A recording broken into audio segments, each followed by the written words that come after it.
Muy buenas, amables televidentes. El conversatorio de la Fundación Institucionalidad y Justicia del día de hoy cuento nuevamente con la grata presencia de uno de los más connotados administrativistas de Iberoamérica, el maestro Olivo Rodríguez Huerta. Olivo, una vez más te agradezco el que haya correspondido en este momento en donde hay tantos temas que vamos a tener que abordarlo.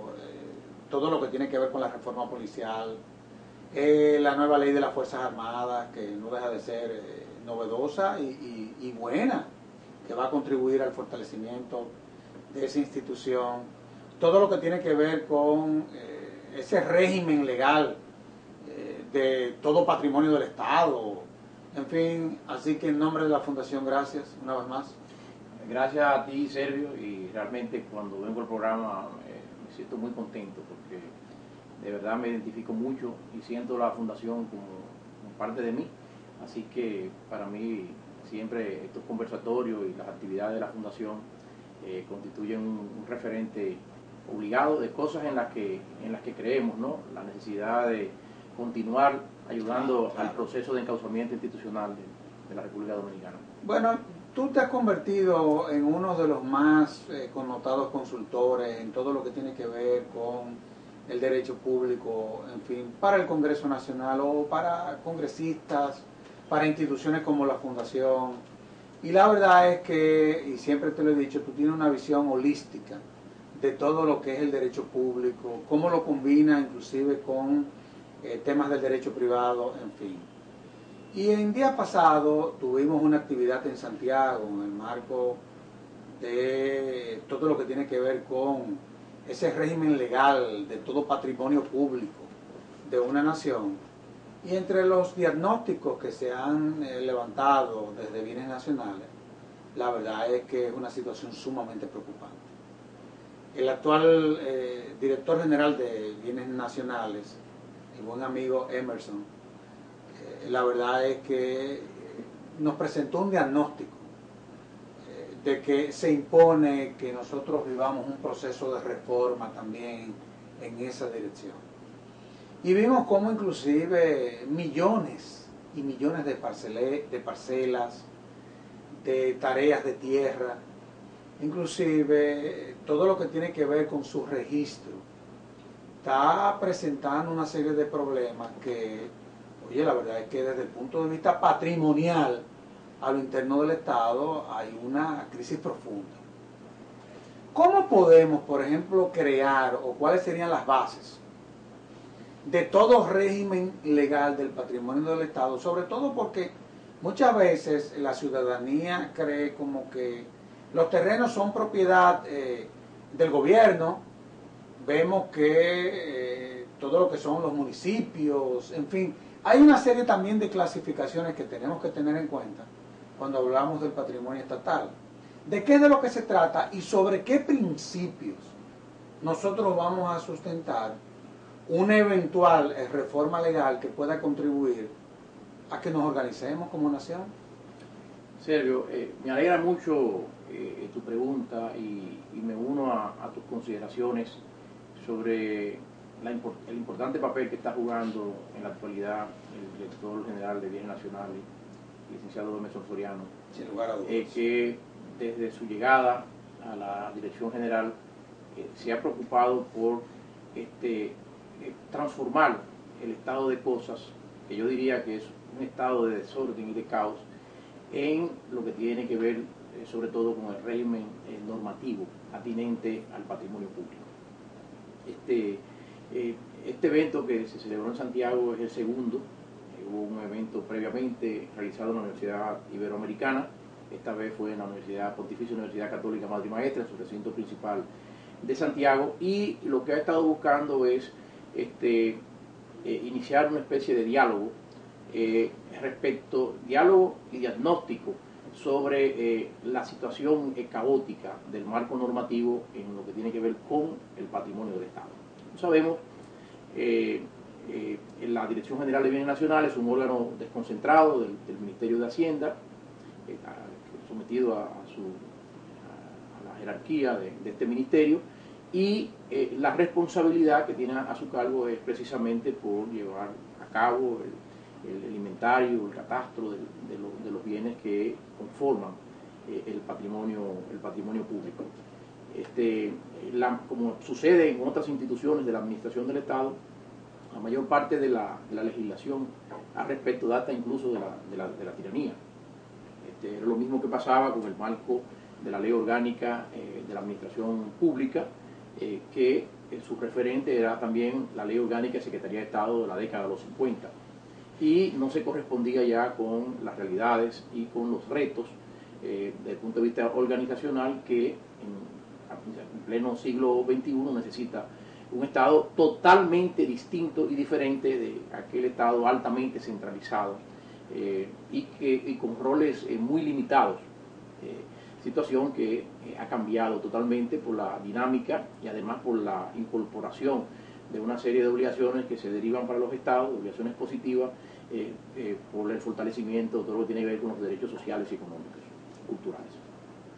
Entonces, la situación que se presenta es de dispersión total de la legislación, de normas, muchas de ellas incompletas, otras que no toman en cuenta realidades de tipos de bienes, por ejemplo, bienes mobiliarios, bienes muebles, básicamente los muebles de tipo corporal, pero también hay en el patrimonio del Estado y de instituciones estatales derechos incorporales, como son la titularidad de acciones en sociedades comerciales, etcétera, y tiene que haber esa visión global de todo lo que es el patrimonio público y concentrar en una sola legislación todo lo que tiene que ver al respecto. Entonces, esa labor, estos eventos de discusión han desembocado en una interesante propuesta de anteproyecto de normativa que en los próximos días va a ser elevado a la consideración del ministro de Ramos.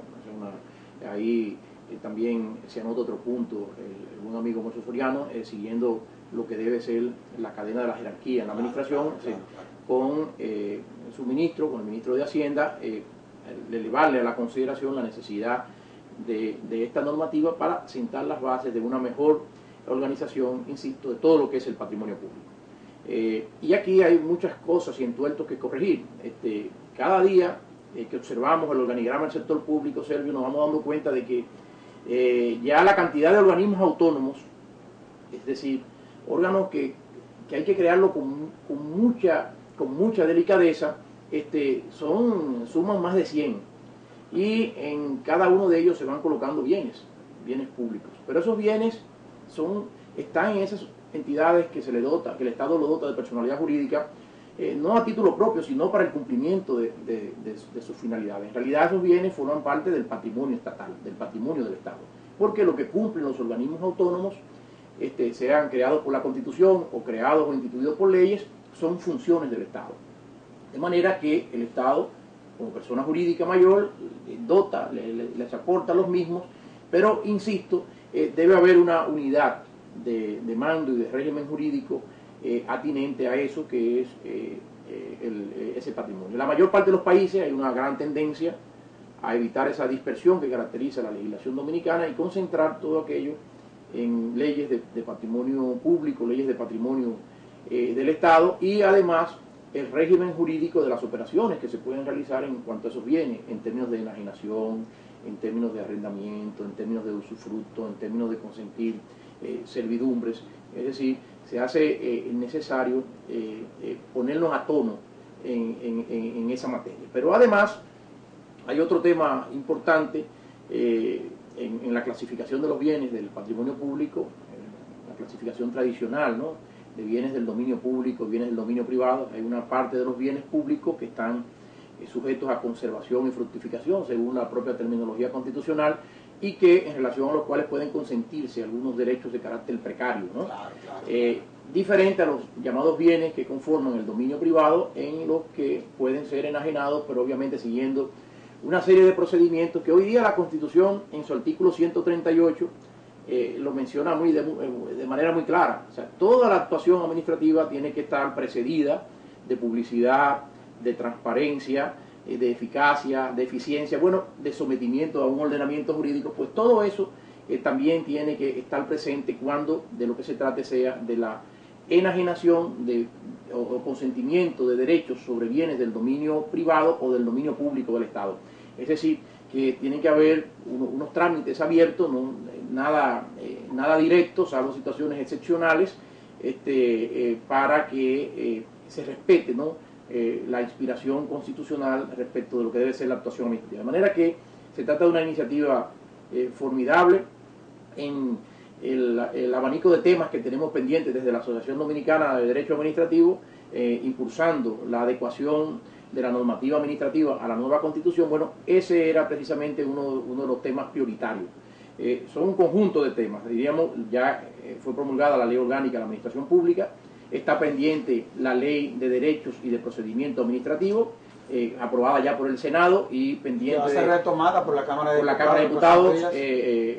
Nos prometió así ya el presidente de la Cámara, nuestro buen amigo Abel Martínez, que forma parte de la iniciativa. Recuerda que en la presentación que se hizo desde los esfuerzos con el Comisionado de Justicia, la Fundación, bueno, pues Abel incluso en una edición que se hizo participa dentro de la misma. Entonces es una ley muy importante que junto a la ley de la jurisdicción contenciosa administrativa, que también está pendiente, se va a celebrar ahora un seminario muy importante con las tendencias procesales, va a ser de mucha utilidad y de orientación para lo que deben ser los nuevos principios procesales en el ámbito de la jurisdicción contenciosa administrativa y hacerlo compatible con el mandato de la Constitución, que no guarda ninguna relación con lo que tenemos en la práctica. La Constitución ya no habla de un doble grado de jurisdicción.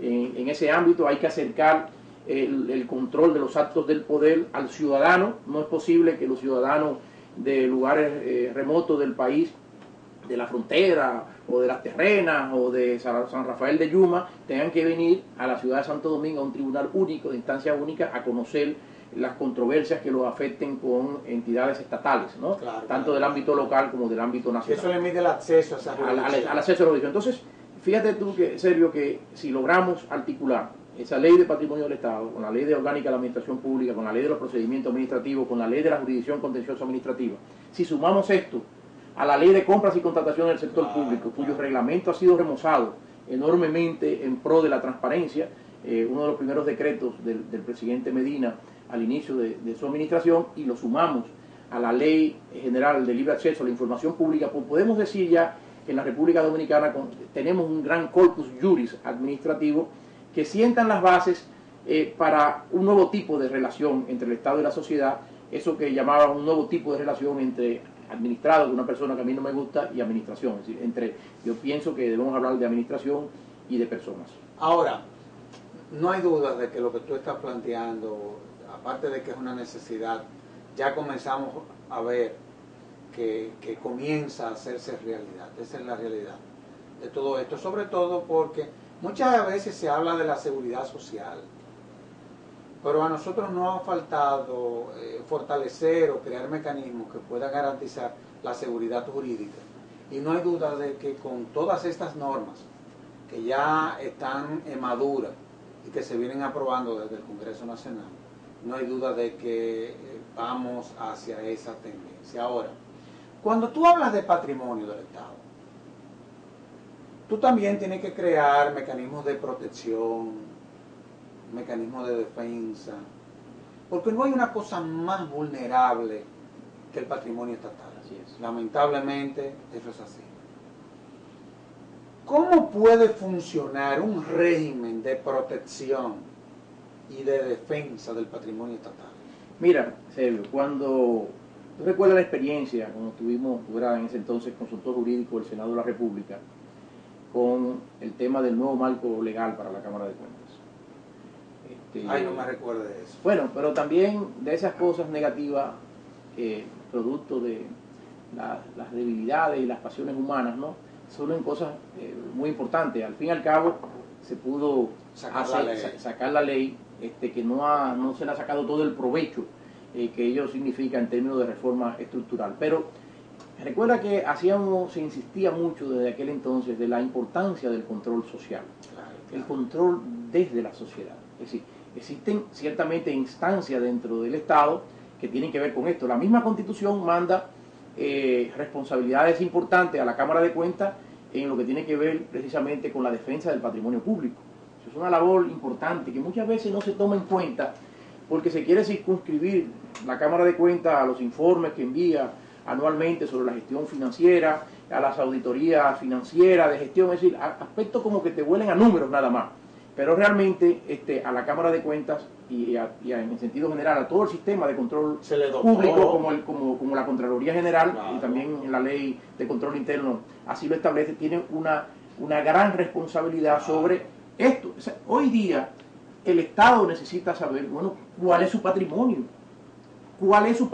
en términos reales, y la situación que tenemos hoy día dista mucho de eso. Entonces tú me dices, y por eso yo te insistía, cómo la preocupación de la defensa, es decir, porque con el patrimonio público aquí se ha hecho de todo, ¿no? Eso se ha convertido prácticamente en algo inauditable, ¿no? Que prácticamente pensaría, bueno, mejor hagamos una especie de amnistía, de olvido, y tratemos de sentar las bases hacia el futuro, porque realmente lo que históricamente ha pasado con el patrimonio público es de lamentar. Pero eso se da precisamente en medio de un caos institucional, de un gran desorden, ¿no? Y de no tomar en cuenta una serie de aspectos que hoy día no lo podemos eludir. Estaban por la naturaleza de nuestro Estado, como un Estado democrático, como una república, la res pública, la cosa pública. Eso significa muchísimo en términos de publicidad, en términos de transparencia, ¿no? En términos de hacer realidad también el principio de la igualdad, que en alguna de las disposiciones de la Constitución, en aquel artículo que habla de la proscripción de la corrupción, yo siempre he dicho que la única manera de evitar incurrir en ese tipo de conducta es que precisamente los procedimientos se hagan en base a criterios objetivos, en base a publicidad, porque siempre va a haber uno que es amigo, allegado, asociado, relacionado, es decir, un concepto muy amplio, el viejo artículo 102 de la Constitución. Entonces, ¿qué te digo con esto? Que lo que necesitamos es información, transparencia, y que la información esté disponible a los ciudadanos y que la ciudadanía se empodere realmente de las cosas que pasan y seguir fortaleciendo el papel vigoroso de los medios de comunicación. Yo creo mucho en eso, el papel de los medios de comunicación en el seguimiento, ¿no? Una especie de veeduría social que encuentre en los medios de comunicación mecanismos de expresión. Y lo otro es que es necesario que no se pueden hacer las cosas de manera directa, el grado a grado, ¿no? Claro. Porque además esto transgrede valores esenciales dentro del contexto social, como es ese mismo que señalaba del principio de la igualdad.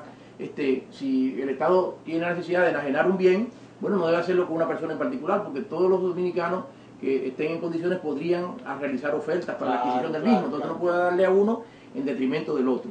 Entonces, la clave está en que hoy día, en el siglo XXI, estos vientos de necesaria publicidad, necesaria transparencia, implican que antes de realizar cualquier tipo de operación sobre un bien público, la administración tiene que seleccionar la persona con la que va a realizar el contrato de que se trate.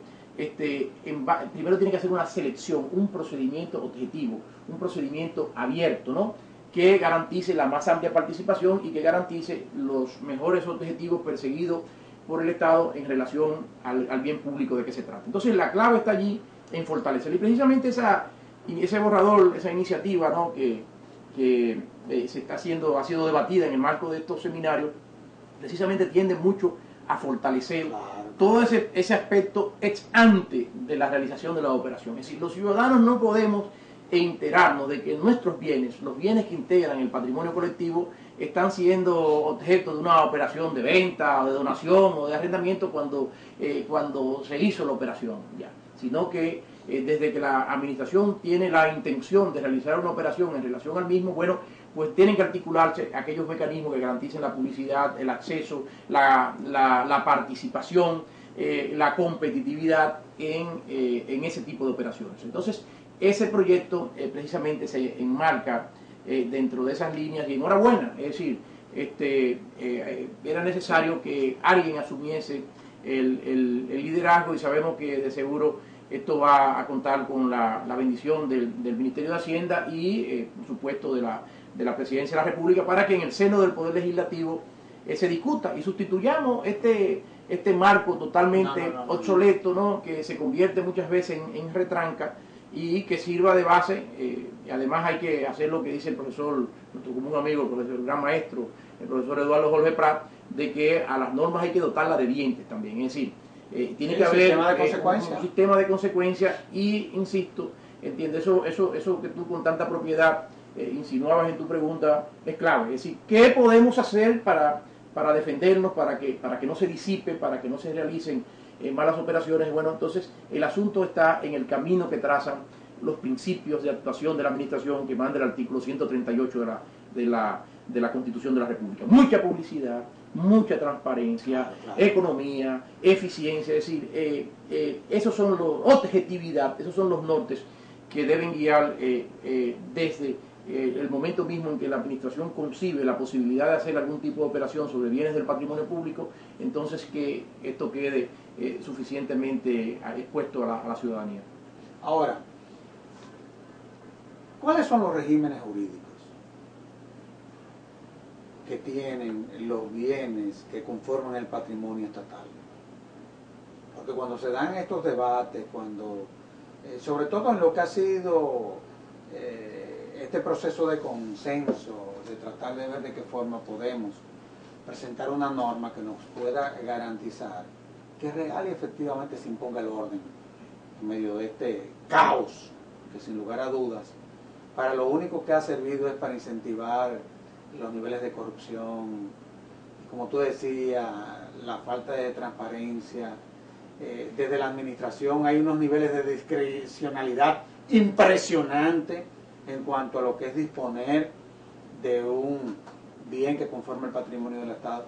Vamos a hablar de los regímenes jurídicos. ¿De qué es de lo que se trata? Mira, Sergio, es muy bueno esta pregunta que tú haces. Porque no es solo, ya hablábamos de la importancia del control social. Claro. Y no es solo tampoco desde la misma administración del Estado que se importantiza este aspecto. En esto debe jugar un papel muy importante precisamente el Poder Legislativo.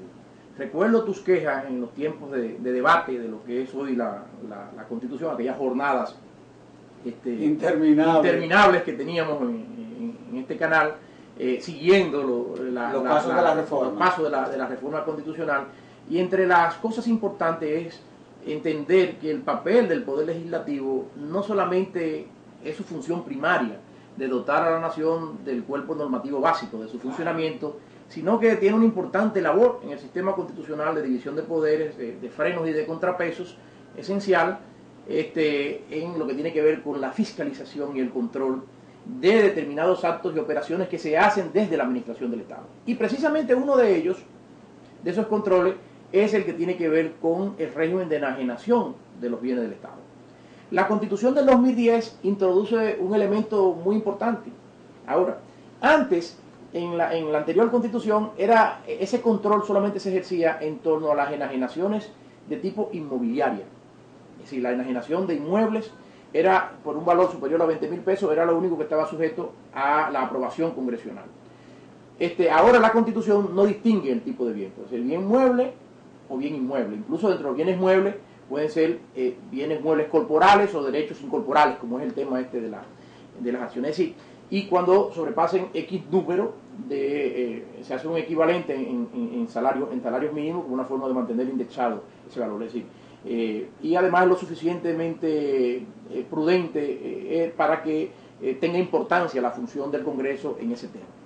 Entonces, esto nos lleva, y aquí yo quiero poner mucho énfasis en una gran tarea institucional que tenemos pendiente desde el punto de vista del Congreso Nacional. Es decir, históricamente se envían determinados contratos, incluyendo los que tienen que ver con enajenación, consentimiento de acto de disposición en sentido general, a título gratuito u oneroso sobre bienes del patrimonio público, se envía al Congreso y de rutina se aprueban normalmente estas cosas. ¿Sí?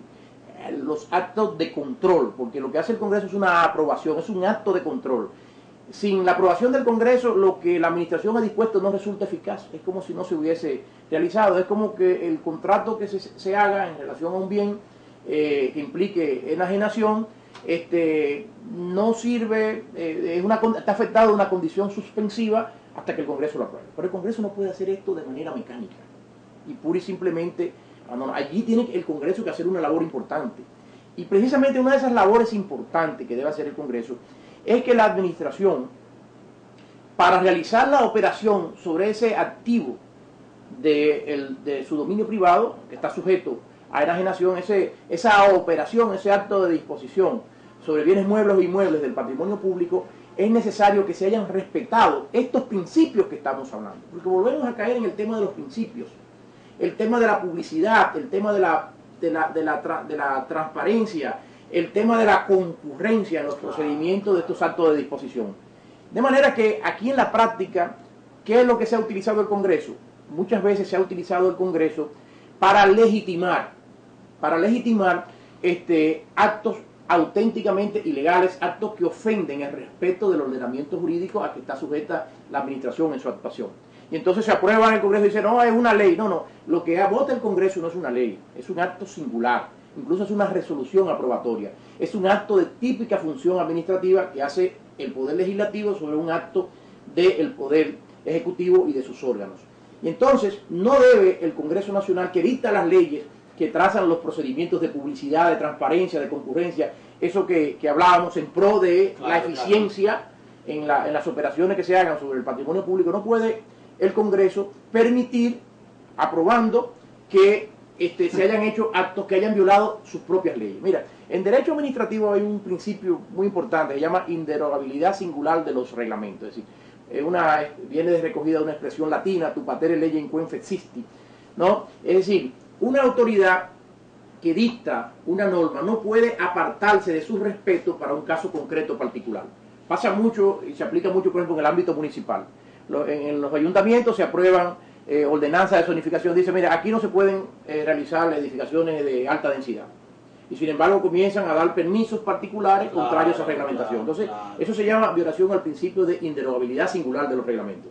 Que no es un principio cualquiera, se sustenta precisamente en el principio de igualdad de todos los ciudadanos ante las cargas públicas, porque eso lo que genera es un trato diferenciado frente a las normas, no prevista ni considerada por la misma. Pues bien, ese principio que ha encontrado en el derecho administrativo más campo de aplicación en el tema reglamentario, ¿no? La sujeción de la administración a sus propios reglamentos está vinculada. No puede decir, pero yo fui que dicté el reglamento, así que yo puedo dar un acto particular. No se puede porque viola y transgrediría ese principio. Eso mismo pasa con el Congreso.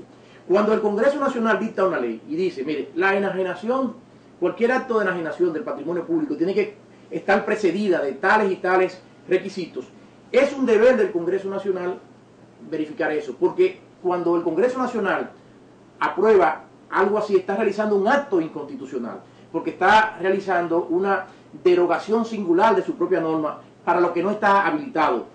Y no está habilitado porque ello se constituye en una violación a ese principio, de una de las derivaciones de ese amplio principio que tú conoces también, del principio de igualdad de todos ante la ley. Entonces, allí juega un papel, por eso te hacía hincapié, la defensa de esos procedimientos, de esos mecanismos para la enajenación de activos públicos. Bueno, el Congreso Nacional tiene que jugar ese papel y no limitarse pura y simplemente hacer un trámite normal y ordinario, sino a velar debidamente, porque en esos actos de disposición, insisto, lo importante es el procedimiento administrativo previo, porque es allí donde está la sustancia de la garantía, a través de, sobre todo, del control social, la garantía de que se cumplan con esos grandes principios que sirven de norte a un correcto funcionamiento del Estado y en este caso del manejo del patrimonio público.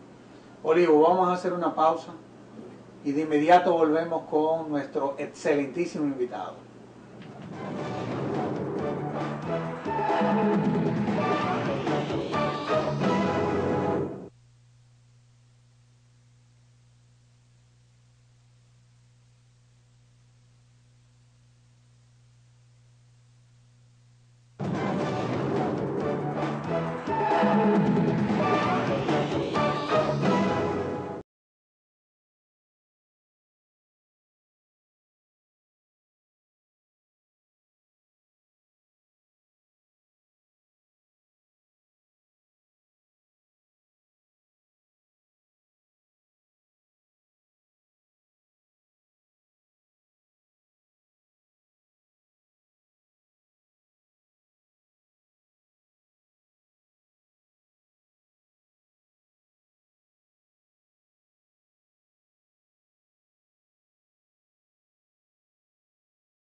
Olivo, ¿cómo se maneja en la práctica todo lo que tiene que ver con el uso,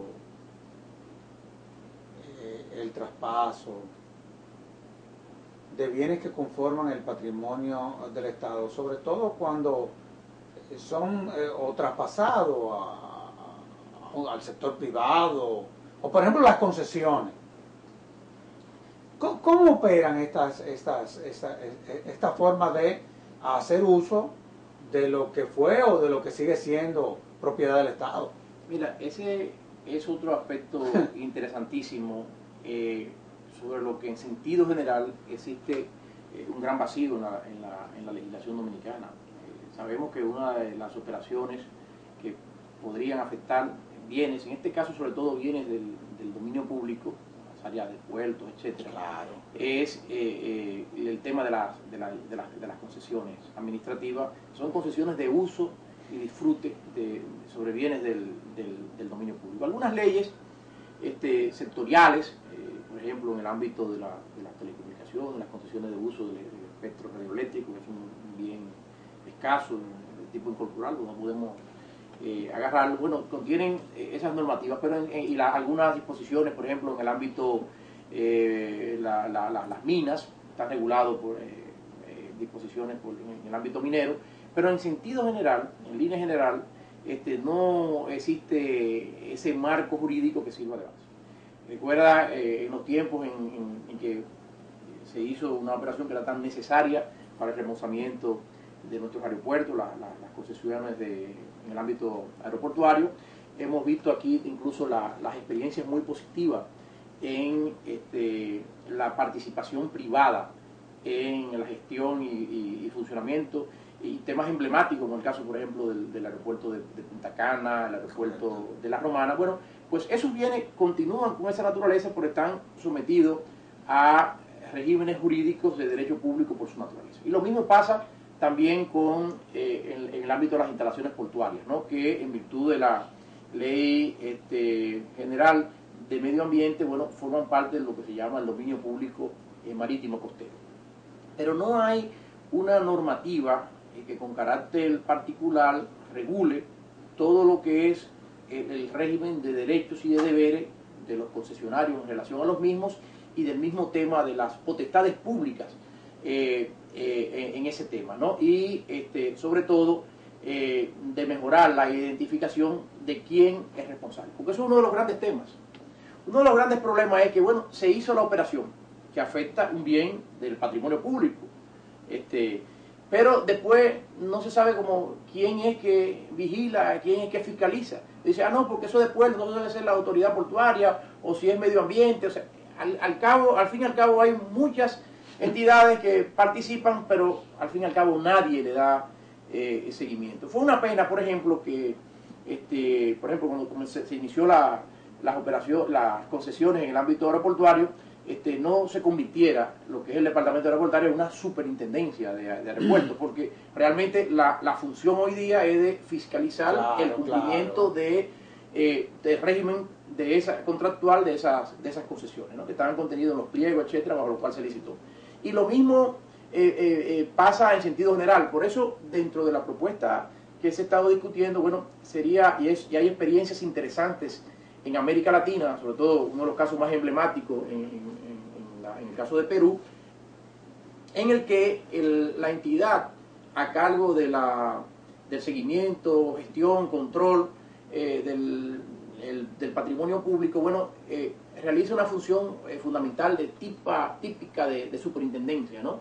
Es decir, con unos poderes omnicomprensivos que no se limitan a la realización de una operación en concreto, sino que implica esta participación previa que señalábamos de la organización de los procedimientos competitivos en base al cual se va a seleccionar la oferta más conveniente para la operación de que se trate, que afecte al bien del patrimonio público, pero no termina allí. También se acompaña con la mejor defensa de las cláusulas y del régimen jurídico aplicable a esos contratos, y continúa, porque son contratos que muchas veces se consienten a largo plazo, continúan a través de la fiscalización continua y permanente de esos contratos que, insisto, afectan el patrimonio público y aplicar el régimen de consecuencia que debe estar previsto en ese tipo de cosas. Entonces, ese es uno de los grandes problemas nuestros, porque si hizo el contrato nadie se sabe, nadie está a cargo, solamente cuando sucede algo o se genera alguna situación de escándalo es que nos preocupamos por eso. Por eso, todo lo que tiene que ver, y esa es una de las características básicas que debe tener un nuevo régimen de seguimiento del patrimonio público, es que esto tiene que ser visto en términos de sistema. Así como hablamos de procesos, procedimientos, también tenemos que verlo como un tema sistémico, debidamente organizado y que acompañe toda la vida de cualquier operación que afecte un bien del patrimonio público. No que dice, ya yo hice la operación y yo me la hago como piloto. No, tiene que haber identificarse una autoridad responsable que con carácter permanente tenga a su cargo este tema. El otro gran aspecto, Servio, relacionado con las operaciones es el problema de mejorar el régimen que te decía en cuanto a bienes que están afectados al uso de organismos autónomos, sobre todo los instituidos por leyes, porque nosotros estamos claro, por ejemplo, hemos tenido muchas discusiones en pasado, pero hay que hacer una separación entre lo que son entes y órganos de rango constitucional de lo que es el resto de los organismos autónomos instituidos por leyes, porque el órgano y los entes que están creados en la Constitución, nadie le puede retirar esa autonomía, salvo la propia Constitución. Entonces, el grado de independencia, de autonomía, es mayor que en lo que respecta a estos organismos autónomos que, así como se le dota la personalidad, se le puede retirar y en consecuencia pasarían y retornarían los bienes afectos de nuevo al ámbito de la administración central. Pero pasan situaciones, por ejemplo, en el ámbito portuario, por ejemplo.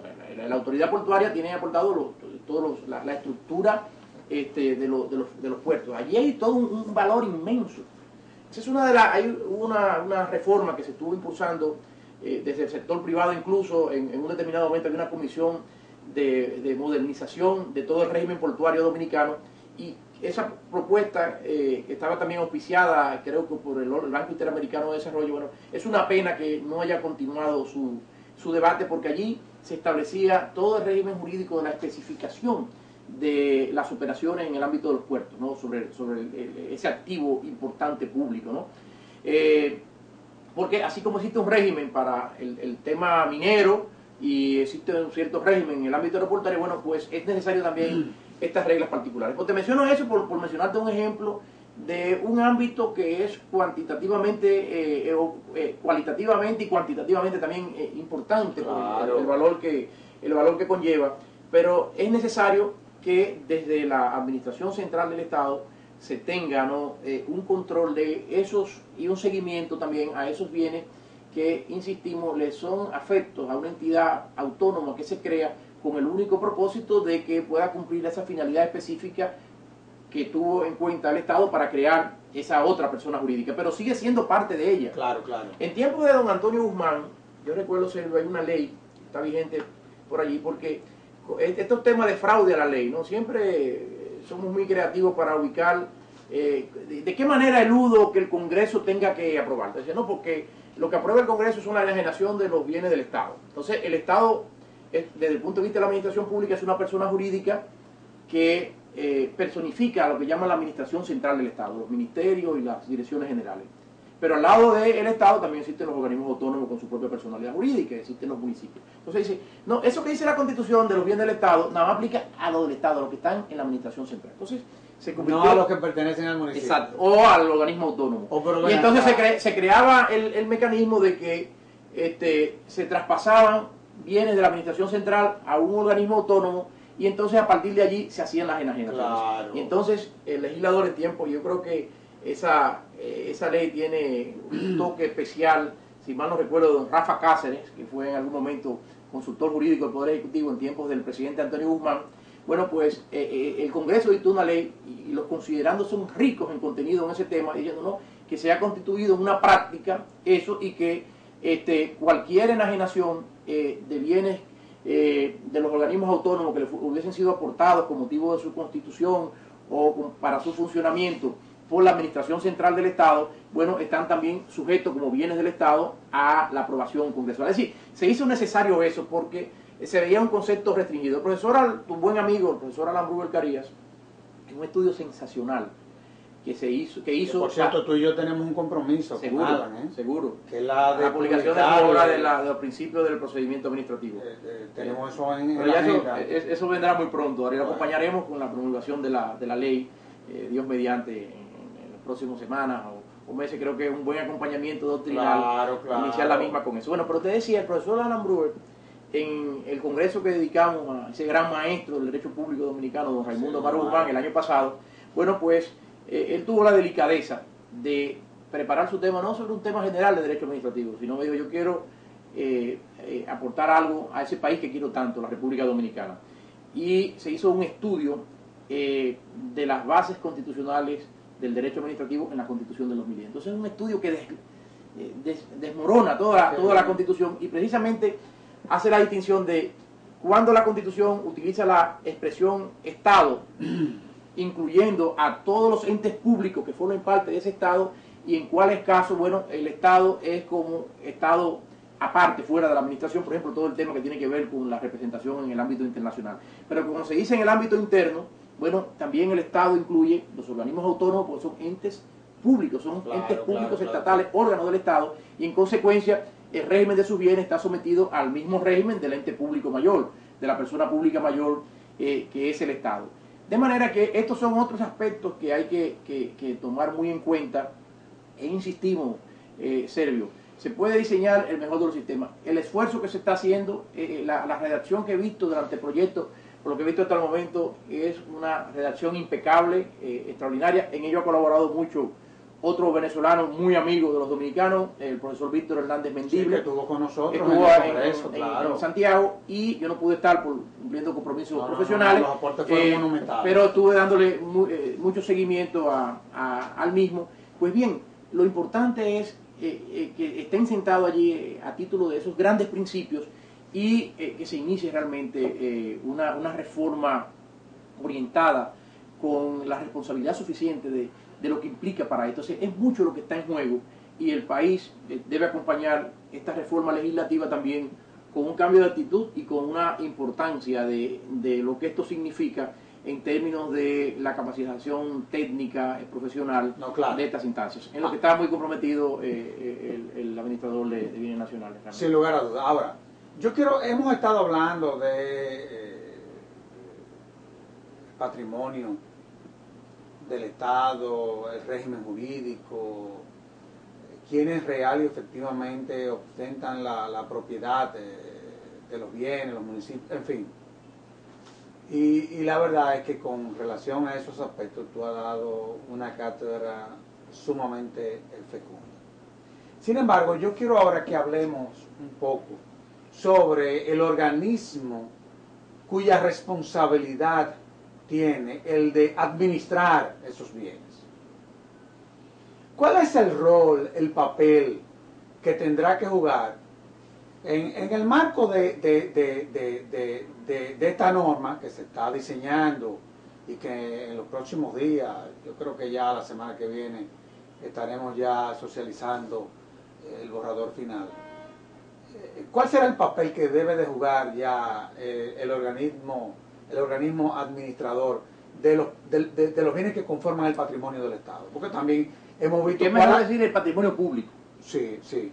Pero yo quiero que tú hagas la distinción del por qué es mejor, porque en el seminario se hizo la distinción del patrimonio público y cuando se habla de patrimonio del Estado. Sí, lo que pasa es que es una vieja noción, una vieja clasificación de los bienes del dominio público, bienes del dominio privado. Lo que caracteriza a los llamados bienes del dominio público es que son inenajenables. Correcto. ¿Por qué son inenajenables? Correcto. Porque los mismos están destinados permanentemente al uso público o de los servicios públicos. Entonces, sobre esos bienes, en principio, esos bienes son sagrados. Y están otra masa de bienes, de los que conforman el patrimonio estatal, que se llaman los bienes del dominio privado, que sí pueden ser enajenados. Sí, sobre los mismos se pueden consentir actos de administración, actos de disposición, a título gratuito, a título oneroso. Pero eso no significa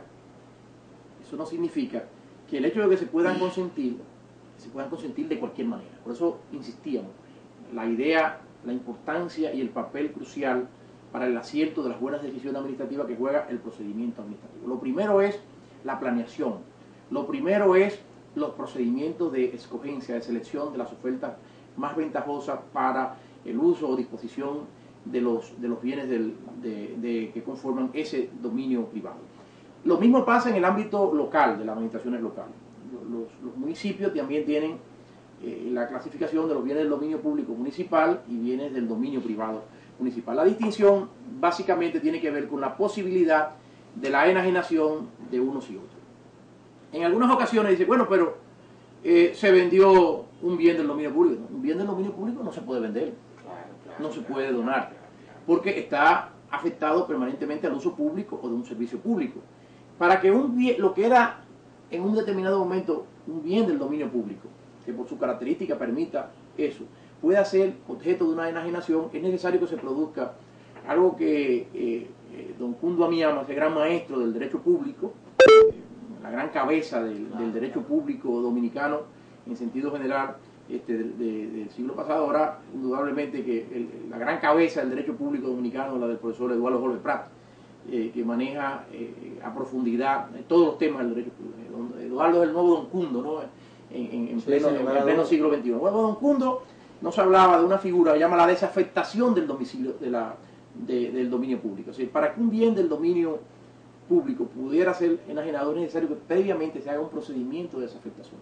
Bueno, pues, es posible que una vía de comunicación, bueno, ya no es conveniente el trazado de esa carretera como estaba y vamos a sustituirla por otra. Bueno, ese bien, si ya no se va a destinar a carretera, entonces ya no tiene razón de ser. Ese bien pasa del dominio público, pasa al dominio privado del Estado y en consecuencia puede ser objeto de enajenación. Un edificio de oficinas públicas que se decide clausurarlo, ¿no?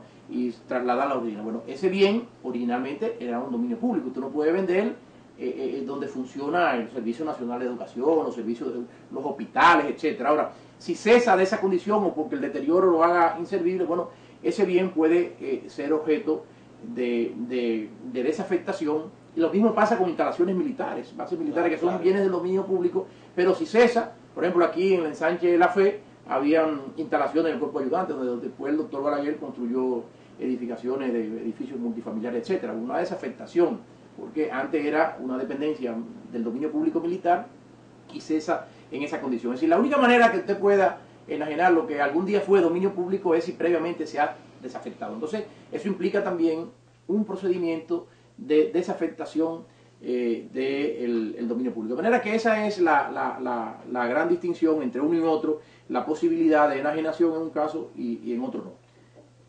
Tu pregunta concreta, el papel del organismo. Mira, estructuralmente... Digo, porque históricamente ha sido penoso, sí, honestamente hablando. Exacto, ha sido un desastre. Mejor indiquemos eso, mejor mirar hacia el futuro. Exactamente. Entonces, fíjate, dentro del nuevo marco de la ley orgánica de la administración pública, cada ministerio se corresponde con un área sustantiva de competencia del Estado. Correcto. Entonces, desde el punto de vista de la gran repartición de las competencias sustantivas administrativas del Estado, esto, lo que tiene que ver con el manejo del patrimonio estatal, le corresponde al Ministerio de Hacienda. Pero obvio, el Ministerio de Hacienda no podría realizar per se, con su estructura, con sus medios, esta labor. Y por ello siempre ha existido lo que se llama un órgano desconcentrado, un órgano subordinado jerárquicamente que se encarga de esta labor, que es la Dirección General de Bienes Nacionales. Ahora bien, la propuesta, bueno, es un tema de política, ¿no? Y esa política quien debe trazarla es precisamente el ministro, cabeza de sector. Hay varias opciones que le van a hacer, y que fueron el resultado del seminario, que le van a hacer propuesta al ministro de Hacienda. Una, que es como la tendencia moderna que existe, de darle cierto grado de autonomía y de tecnificación al organismo a través de una superintendencia. Esa es una opción. ¿Significa eso que se sale del control porque le dan la personalidad jurídica del Ministerio de Hacienda? No, porque el Ministerio de Hacienda tiene los controles que ejerce en su ámbito de competencia sectorial son de dos tipos: control de jerarquía o control de tutela. Si no tiene la jerarquía, tiene la tutela administrativa. Ese es uno. Hay otro que propone, dada la complejidad de este tema, armar un consejo, o sea, un órgano colegiado que no sea responsabilidad de un órgano unipersonal, como es hoy, sino de un órgano colegiado en el que obviamente debe estar presidido por el ministro de Hacienda, el que tenga a su cargo impulsar y establecer toda la estructura de funcionamiento, de identificación, catastro, registro, régimen de operaciones, seguimiento, etc. un órgano colegiado que trace obviamente las políticas generales. Pues, ¿no? La administración activa ya la hará el personal tecnificado de la misma. Y la otra opción es que se mantenga como órgano actual. Es decir, pero esos son temas ya que debe decidirlo precisamente. Sí, porque tiene un contenido político. Exacto, debe decidirlo el ministro y el ministro, obviamente, de común acuerdo con el presidente de la alta dirección de la administración, que es el presidente de la República. La realidad es que lo importante de todo esto, Sergio, es que por primera vez en muchos años, bueno, se ha puesto la vista en esto. Tenemos que identificar estos problemas, esto hay que entrarle, tenemos que sentar las bases, adecuar esto a los nuevos lineamientos constitucionales. Por eso hablábamos e insistíamos tanto en esa parte previa a los actos de disposición o de administración de esos bienes del Estado, esa parte previa que garantice todo eso que hablábamos de publicidad, de transparencia, de concurrencia, de libre concurrencia respecto de los mismos. Allí está en cierta forma la clave de generar esta transformación. Recuerdo que en una ocasión el doctor Balaguer designó a nuestro embajador ante la Santa Sede, Víctor Grimaldi, como Contralor General de la República, y fue una de las, incluso sacó un libro sobre eso, y uno de los primeros temas que puso interés desde la Contraloría General era todo lo que tenía que ver con el tema de hacer y armar el registro y la organización de todo lo que conformaba el patrimonio público. Es decir, cómo se ejerce eficazmente una labor de control en relación al patrimonio público si no sabemos cuál es ese patrimonio público.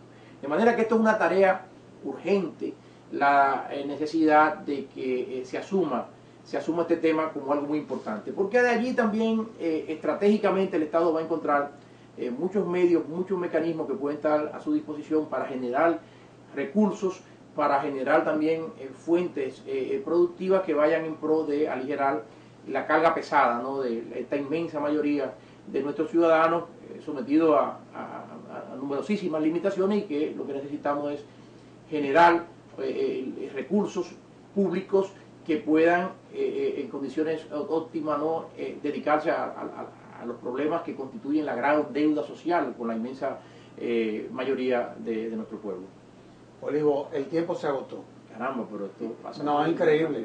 Pero la verdad es que tú has dado una explicación, no solamente de la naturaleza, la clasificación, el régimen jurídico, de todo lo que tiene que ver con los bienes que conforman el patrimonio del Estado, que sin lugar a dudas, en cualquier país del mundo, ese es un tema sagrado.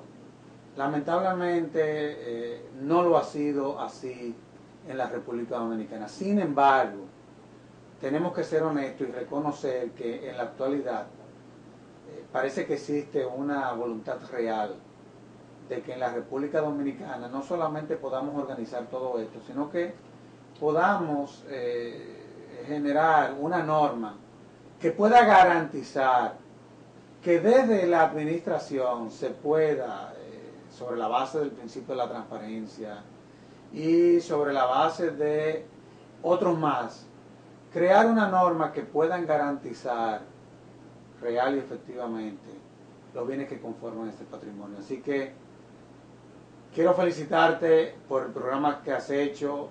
Estamos hablando con el presidente también de la Asociación Dominicana de Derecho Administrativo, que es una de las asociaciones que mayores aportes en todo lo que tiene que ver con el derecho público están haciendo ustedes en la actualidad. Y en nombre de la Fundación te agradezco una vez más que me hayas permitido realizar este conversatorio contigo. Así que muchísimas gracias, Olivo. Gracias a ti, Sergio, y siempre estamos a la disposición de nuestra fundación, la Fundación Institucionalidad y Justicia, para seguir abordando estos temas fundamentales para la transformación del quehacer de la administración pública dominicana. Y debo de reconocerte que no es fácil el tema, porque no todos los especialistas, inclusive en la materia, lo tratan con la destreza y maestría como lo tratas tú. Y a ustedes, amables televidentes, les decimos hasta el próximo domingo, en donde estaremos en un nuevo conversatorio de la Fundación Institucionalidad y Justicia. Hasta entonces.